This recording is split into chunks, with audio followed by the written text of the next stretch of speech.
Tidak ada seorang pun di kantor yang menyangka aku akan menikah dengan salah satu karyawanku sendiri. Selama bertahun-tahun, aku dikenal sebagai pemilik perusahaan ekspedisi yang tegas, mandiri, dan sulit didekati.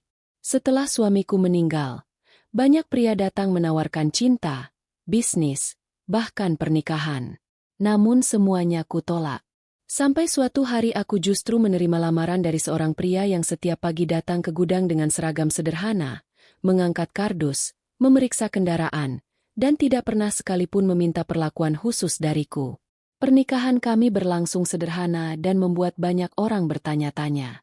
Mereka mengira pria itu menikahiku karena kekayaan. Tetapi mereka tidak tahu satu rahasia besar yang sengaja kami sembunyikan.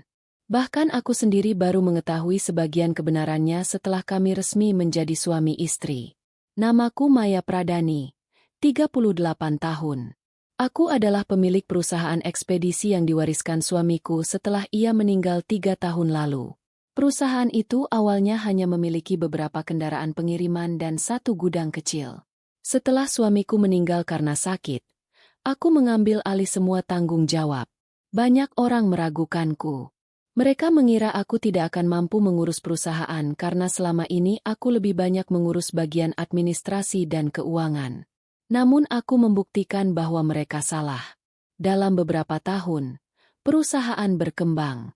Kami memiliki beberapa gudang, puluhan kendaraan, dan ratusan pelanggan dari berbagai daerah. Dari luar, hidupku terlihat sempurna. Namun sebenarnya aku merasa sangat kesepian. Setelah suamiku pergi, rumah menjadi terlalu besar. Tidak ada lagi seseorang yang menungguku pulang. Tidak ada lagi tempat untuk bercerita tentang masalah perusahaan. Aku kemudian bertemu dengan seorang karyawan bernama Raka. Usianya 40 tahun. Ia bekerja sebagai koordinator operasional gudang. Raka bukan orang yang banyak bicara. Ia selalu datang tepat waktu dan pulang paling akhir jika masih ada kendaraan yang belum berangkat. Ia juga dikenal sangat jujur. Pernah suatu hari seorang pelanggan memberikan uang tambahan karena Raka membantu mengurus paket yang bermasalah.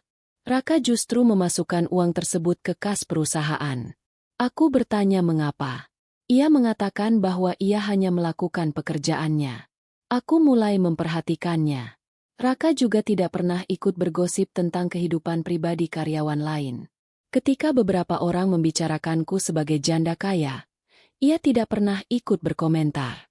Bahkan ketika aku datang ke gudang, ia memperlakukanku sama seperti karyawan lainnya. Ia hanya berkata, "Pagi, Bu Maya," lalu kembali bekerja. Entah mengapa sikap itu justru membuatku nyaman. Beberapa bulan kemudian, perusahaan mengalami masalah. Salah satu kendaraan mengalami kecelakaan dan beberapa barang pelanggan rusak. Aku sangat marah karena kerugian cukup besar. Namun Raka mengambil tanggung jawab untuk mengurus pelanggan. Ia tidak menyalahkan sopir. Ia tidak mencari kambing hitam. Ia datang ke rumah pelanggan, meminta maaf, dan membantu mencari solusi. Setelah masalah selesai, aku bertanya mengapa ia mau melakukan semua itu. Ia menjawab, "Kalau perusahaan ini salah, ya kita harus berani memperbaikinya." Jawaban itu membuatku semakin menghargainya. Hubungan kami perlahan menjadi lebih dekat. Awalnya hanya urusan pekerjaan. Kemudian kami mulai berbicara tentang keluarga. Raka ternyata seorang duda. Ia pernah menikah, tetapi istrinya meninggal beberapa tahun sebelumnya. Ia memiliki seorang anak perempuan bernama Naya yang tinggal bersamanya. Aku terkejut karena ternyata kami memiliki banyak kesamaan. Sama-sama pernah kehilangan pasangan. Sama-sama tahu bagaimana rasanya pulang ke rumah yang sepi. Suatu malam, Raka mengantarku pulang setelah rapat di gudang. Di perjalanan, ia mengatakan sesuatu yang tidak pernah kulupakan. "Ibu Maya, setelah kehilangan pasangan, jangan terlalu sibuk membuktikan bahwa kita kuat. Kadang kita juga boleh merasa lelah." Aku terdiam. Tidak banyak orang berani mengatakan hal seperti itu kepadaku. Sejak saat itu, aku mulai menyadari bahwa perasaanku kepadanya berubah. Namun aku takut. Ia adalah karyawan. Aku adalah pemilik perusahaan. Jika kami menjalin hubungan, orang-orang pasti berbicara. Aku mencoba menjaga jarak. Tetapi Raka justru mengajukan pengunduran diri. Ia mengatakan bahwa ia tidak ingin keberadaannya menimbulkan masalah. Aku menolak pengunduran dirinya. Aku mengatakan bahwa selama ia bekerja secara profesional, tidak ada alasan untuk pergi. Beberapa bulan kemudian, ia akhirnya mengatakan bahwa ia memiliki perasaan kepadaku. Aku tidak langsung menjawab. Aku memintanya memberi waktu. Namun ketika aku pulang malam itu, aku sadar bahwa aku juga memiliki perasaan yang sama. Kami kemudian menjalani hubungan secara diam-diam. Hanya beberapa orang terdekat yang tahu. Setelah hampir 1 tahun, Raka melamarku. Aku menerimanya. Pernikahan kami sederhana. Tidak ada pesta besar. Hanya keluarga dan beberapa sahabat. Tetapi keesokan harinya, seluruh kantor mengetahui bahwa pemilik perusahaan telah menikah dengan salah satu karyawannya. Banyak yang terkejut. Ada yang menganggap Raka beruntung. Ada yang mengatakan bahwa ia pasti mengejar hartaku. Aku memilih diam. Raka juga tidak membalas. Kami hanya ingin menjalani hidup kami. Namun beberapa minggu setelah pernikahan, aku menemukan sebuah kotak lama milik suamiku yang sudah meninggal. Di dalamnya terdapat dokumen perusahaan dan sebuah surat yang ditujukan kepada Raka. Aku membacanya dan langsung terdiam. Ternyata Raka bukan sekadar karyawan biasa. Hubungannya dengan suamiku jauh lebih dalam daripada yang selama ini ku ketahui. Dan isi surat itu membuatku sadar bahwa pernikahan kami mungkin bukan kebetulan. Aku membawa surat tersebut kepada Raka. Begitu melihat amplopnya, wajahnya berubah. Ia bertanya dari mana aku mendapatkannya. Aku mengatakan bahwa surat itu ada di dalam kotak lama milik suamiku. Raka terdiam cukup lama. Aku kemudian memintanya menjelaskan. Akhirnya ia mengatakan bahwa beberapa tahun sebelum suamiku meninggal, perusahaan pernah menghadapi masalah besar. Ada seseorang yang mencoba menggelapkan uang perusahaan melalui beberapa transaksi palsu. Raka saat itu belum menjadi koordinator. Ia hanya bekerja sebagai staf gudang. Namun ia menemukan adanya ketidaksesuaian antara jumlah barang dan catatan pengiriman. Ia melaporkannya kepada suamiku. Dari situlah mereka mulai bekerja sama mencari tahu siapa yang terlibat. Raka mengatakan bahwa suamiku sangat mempercayainya karena ia tidak mudah tergoda uang. Aku bertanya mengapa aku tidak pernah mengetahui hal tersebut. Raka menjawab bahwa suamiku sengaja merahasiakannya agar aku tidak ikut terseret. Ia tidak ingin aku khawatir. Aku membaca surat tersebut lagi. Suamiku menulis bahwa jika suatu hari sesuatu terjadi padanya, Raka diminta menjaga perusahaan dan memastikan aku tidak ditipu oleh orang-orang yang ingin mengambil keuntungan. Aku menangis. Ternyata selama ini suamiku sudah mengetahui bahwa ada orang-orang di dalam perusahaan yang tidak bisa dipercaya. Aku bertanya kepada Raka apakah ia menikahiku karena pesan suamiku. Ia langsung menggeleng. Ia mengatakan bahwa ia memang pernah berjanji membantu menjaga perusahaan, tetapi perasaannya kepadaku muncul jauh setelah itu. Ia tidak pernah menganggap pernikahan kami sebagai tugas. Aku mempercayainya, tetapi tetap merasa bingung. Mengapa suamiku menulis surat seperti itu? Kami kemudian memeriksa dokumen lama. Ada beberapa transaksi yang terlihat janggal. Salah satu nama yang muncul adalah Dimas, mantan direktur keuangan perusahaan. Dimas sudah mengundurkan diri beberapa tahun lalu dengan alasan pribadi. Aku tidak pernah curiga kepadanya karena ia termasuk orang yang sangat dipercaya suamiku. Raka mengatakan bahwa Dimas pernah menjadi salah satu orang yang dicurigai. Namun sebelum penyelidikan selesai, suamiku jatuh sakit. Setelah itu semuanya berhenti. Aku mulai menyelidiki lagi. Beberapa rekening perusahaan ternyata memiliki aliran dana yang tidak jelas. Nilainya cukup besar. Jika benar ada penggelapan, perusahaan kami bisa mengalami kerugian besar. Raka kemudian mengatakan bahwa ia memiliki satu dokumen yang belum pernah diberikan kepada siapapun. Dokumen itu adalah salinan laporan pengiriman dari beberapa tahun lalu.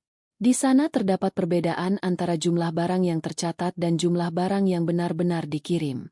Kami menyerahkannya kepada pengacara. Setelah diperiksa, ditemukan pola yang mengarah kepada perusahaan lain yang masih memiliki hubungan dengan Dimas. Aku terkejut. Selama ini aku mengira masalah perusahaan sudah selesai. Ternyata belum. Beberapa hari kemudian, seseorang menghubungiku dan meminta agar aku menjual sebagian saham perusahaan. Ia mengatakan bahwa jika aku menolak, akan ada masalah yang terbuka kembali. Aku menyadari bahwa seseorang sedang mencoba menakutiku. Raka menyarankan agar aku tidak mengambil keputusan apapun tanpa pemeriksaan hukum. Aku mengikuti sarannya. Kami kemudian menemukan bahwa ada pihak yang berusaha membeli saham perusahaan melalui perantara. Tujuannya untuk menguasai perusahaan secara perlahan. Aku semakin yakin bahwa surat suamiku bukan sekadar pesan biasa. Ia mungkin sudah mengetahui rencana tersebut. Namun ada satu hal yang tidak bisa kupahami. Mengapa Raka tetap bekerja di perusahaan selama bertahun-tahun setelah suamiku meninggal? Ia bisa saja pergi dan mencari pekerjaan yang lebih baik. Raka mengatakan bahwa ia ingin memastikan perusahaan tidak jatuh ke tangan orang yang salah. Ia juga merasa memiliki tanggung jawab terhadap keluargaku. Aku kemudian bertanya apakah ia pernah merasa bahwa pernikahan kami membuat orang menganggapnya sebagai pemburu harta. Raka tersenyum. Ia mengatakan bahwa ia tidak peduli. Ia tahu siapa dirinya. Ia bahkan mengatakan bahwa jika suatu hari aku ingin menjual perusahaan dan hidup sederhana, ia tetap akan bersamaku. Kalimat itu membuatku terdiam. Aku mulai memahami bahwa perasaannya memang tulus. Namun ketika penyelidikan semakin dalam, kami menemukan sesuatu yang lebih mengejutkan. Ternyata bukan hanya Dimas yang terlibat. Ada satu orang yang selama ini masih bekerja di perusahaan dan memiliki akses terhadap semua laporan keuangan. Orang itu sangat dekat denganku. Bahkan aku tidak pernah menyangka ia mampu melakukan hal tersebut. Ketika identitasnya akhirnya diketahui, aku merasa dunia kembali runtuh. Nama orang tersebut adalah Surya, kepala administrasi yang sudah bekerja bersamaku hampir 8 tahun. Aku mengenalnya sebagai orang yang selalu membantuku. Ia sering menjadi orang pertama yang memberikan laporan dan selalu mengetahui kondisi perusahaan. Aku tidak percaya ketika pengacara menunjukkan bukti bahwa beberapa dokumen telah diubah melalui sistem yang menggunakan akses Surya. Aku memanggilnya. Awalnya ia menyangkal. Namun ketika bukti ditunjukkan, ia akhirnya mengakui bahwa dirinya pernah membantu Dimas memindahkan uang perusahaan. Ia mengatakan bahwa awalnya hanya diminta melakukan perubahan kecil. Tetapi lama-kelamaan jumlahnya semakin besar. Aku merasa marah sekaligus kecewa. Aku bertanya mengapa ia melakukan itu. Ia menjawab bahwa ia merasa perusahaan terlalu mudah menghasilkan uang dan tidak akan menyadari kehilangan kecil. Aku menatapnya dan mengatakan bahwa bagi orang yang bekerja keras, tidak ada istilah kehilangan kecil. Setiap rupiah memiliki arti. Surya akhirnya dibawa ke proses hukum. Namun masalah belum selesai. Ada beberapa aset yang ternyata sudah dijadikan jaminan. Kami harus menyelesaikan semuanya agar perusahaan tidak ikut terseret. Raka bekerja siang malam membantu mengatur operasional. Aku sendiri kembali memimpin perusahaan. Untuk pertama kalinya sejak menikah, kami harus menghadapi masalah besar bersama. Banyak orang mengatakan bahwa aku seharusnya tidak menikah dengan karyawan, karena pernikahan tersebut hanya akan memperburuk masalah. Namun aku tidak menyesal. Raka tidak pernah menggunakan posisi sebagai suamiku untuk mendapatkan kekuasaan. Ia tetap bekerja sesuai tanggung jawabnya. Bahkan ia menolak ketika aku menawarkan jabatan lebih tinggi. Ia mengatakan bahwa ia ingin mendapat posisi berdasarkan kemampuan, bukan karena hubungan keluarga. Aku semakin menghargainya. Setelah beberapa bulan, masalah hukum mulai menemukan titik terang. Sebagian uang berhasil dikembalikan. Beberapa aset berhasil diselamatkan. Perusahaan tidak jadi bangkrut. Namun selama proses itu, hubungan kami mengalami ujian. Aku terlalu fokus pada perusahaan. Raka merasa aku mulai kembali menjadi perempuan yang hanya memikirkan pekerjaan. Kami sempat bertengkar. Aku mengatakan bahwa jika perusahaan jatuh, banyak karyawan kehilangan pekerjaan. Raka menjawab bahwa ia memahami hal itu. Tetapi aku juga harus ingat bahwa kami adalah pasangan. Aku terdiam. Ia benar. Selama ini aku terlalu takut kehilangan perusahaan sampai lupa bahwa aku hampir kehilangan hubungan kami. Malam itu kami berbicara panjang. Raka mengatakan bahwa ia tidak menikahiku untuk menjadi bagian dari kekayaan. Ia menikahiku karena ia mencintaiku. Jika perusahaan gagal, ia bersedia membantuku memulai dari nol. Aku menangis mendengar kalimat tersebut. Aku kemudian meminta maaf. Kami sepakat untuk membagi waktu antara keluarga dan pekerjaan. Setelah masalah perusahaan selesai, aku melakukan sesuatu yang tidak pernah kulakukan sebelumnya. Aku memberikan kesempatan kepada Raka untuk mengembangkan divisi operasional. Bukan karena ia suamiku, tetapi karena ia memang memiliki kemampuan. Ia memahami sistem pengiriman dari bawah. Ia tahu masalah yang sering dihadapi para pekerja. Ia kemudian membuat beberapa perubahan. Rute pengiriman menjadi lebih efisien. Keluhan pelanggan menurun. Biaya operasional berkurang. Perusahaan mulai berkembang lagi. Aku semakin yakin bahwa keputusanku benar. Namun satu rahasia masih belum terungkap. Suatu malam, aku bertanya kepada Raka tentang surat suamiku. Aku ingin tahu mengapa suamiku begitu percaya kepadanya. Raka mengatakan bahwa beberapa bulan sebelum meninggal, suamiku pernah mengajaknya berbicara empat mata. Suamiku mengatakan bahwa ia tahu kondisinya semakin buruk. Ia takut jika dirinya pergi, aku akan dikelilingi orang-orang yang hanya mengejar keuntungan. Ia meminta Raka untuk tetap berada di perusahaan selama aku membutuhkan. Raka menyanggupi. Tetapi suamiku juga mengatakan sesuatu yang tidak pernah diketahui siapapun. Ia berkata bahwa jika suatu hari Raka dan aku saling mencintai, ia tidak ingin Raka merasa bersalah. Ia hanya ingin aku bahagia. Aku menangis mendengar cerita tersebut.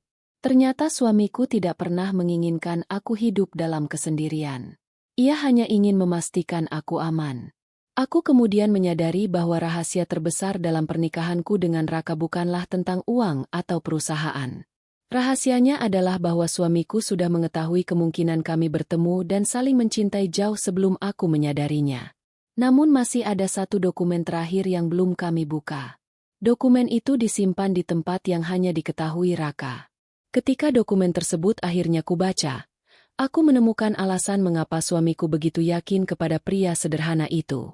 Dokumen tersebut ternyata bukan tentang perusahaan. Isinya adalah catatan pribadi suamiku.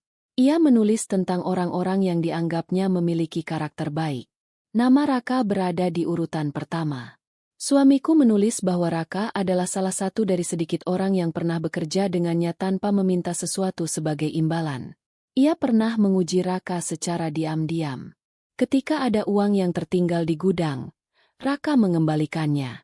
Ketika ada pelanggan memberikan hadiah mahal, Raka melaporkannya. Ketika ada kesalahan dari manajemen, Raka berani mengatakan kebenaran meskipun berisiko kehilangan pekerjaan. Suamiku menyimpulkan bahwa Raka adalah orang yang bisa dipercaya. Di bagian terakhir, suamiku menulis tentang aku. Ia mengatakan bahwa aku terlihat kuat, tetapi sebenarnya sangat takut sendirian. Ia berharap suatu hari aku bertemu seseorang yang tidak melihatku sebagai pemilik perusahaan. Seseorang yang bisa melihatku sebagai Maya. Ketika membaca bagian itu, aku menangis. Selama ini aku selalu merasa bahwa setelah suamiku meninggal, aku harus kuat sendirian. Ternyata ia sudah memikirkan kebahagiaanku bahkan ketika dirinya sedang menghadapi penyakit. Aku menunjukkan catatan tersebut kepada Raka. Ia juga menangis. Ia mengatakan bahwa selama bertahun-tahun ia menyimpan rahasia tersebut, karena tidak ingin mengganggu hidupku. Aku kemudian bertanya apakah ia menyesal menikah denganku. Ia tersenyum dan mengatakan tidak pernah. Ia mengatakan bahwa jika diberi kesempatan mengulang, ia akan tetap memilihku. Namun ia juga mengatakan bahwa ia tidak pernah ingin menggantikan posisi suamiku. Aku mengatakan bahwa aku tahu. Raka bukan pengganti siapapun. Ia adalah dirinya sendiri. Dan aku mencintainya karena dirinya. Pernikahan kami akhirnya diketahui publik. Banyak orang masih membicarakannya. Ada yang mengatakan Raka sangat beruntung. Ada pula yang mengatakan aku terlalu berani menikah dengan karyawan. Tetapi kami tidak lagi peduli. Kami menjalani kehidupan dengan cara kami sendiri. Raka tetap bekerja. Aku tetap menjalankan perusahaan. Kami memisahkan urusan rumah tangga dan bisnis dengan jelas.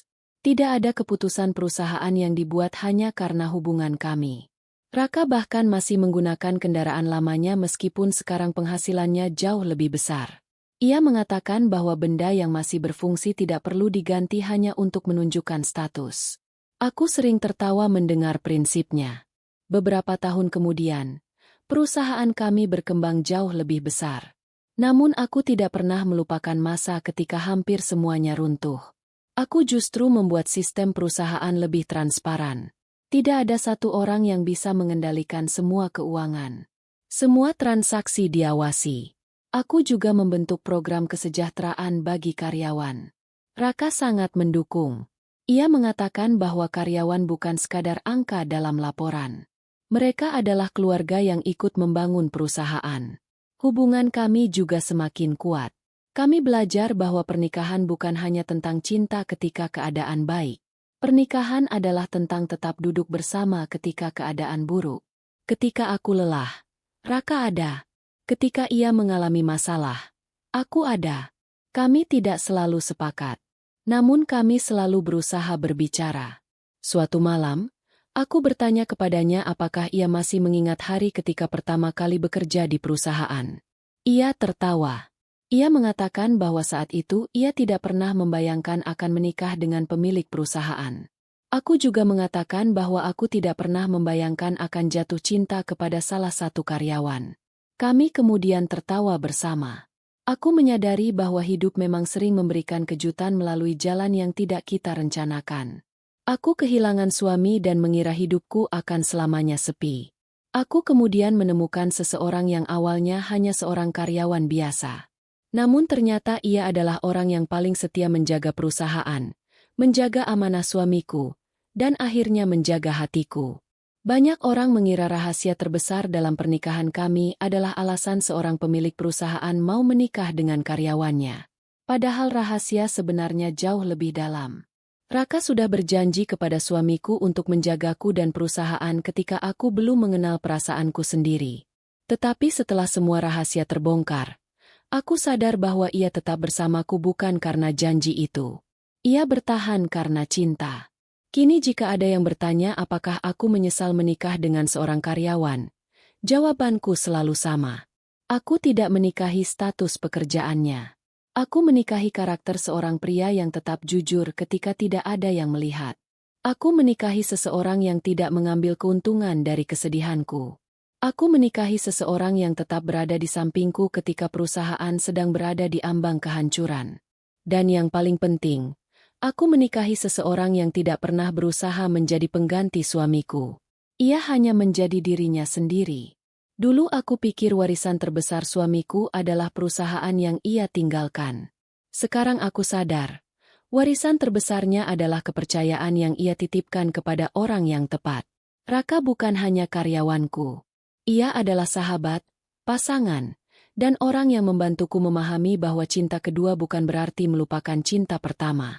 Kita bisa tetap menghormati masa lalu sambil membangun masa depan.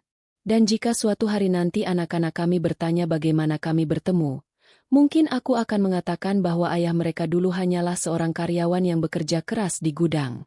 Namun kemudian aku akan menceritakan bagian yang lebih penting. Ia tidak mendapatkan cintaku karena kekayaan perusahaan.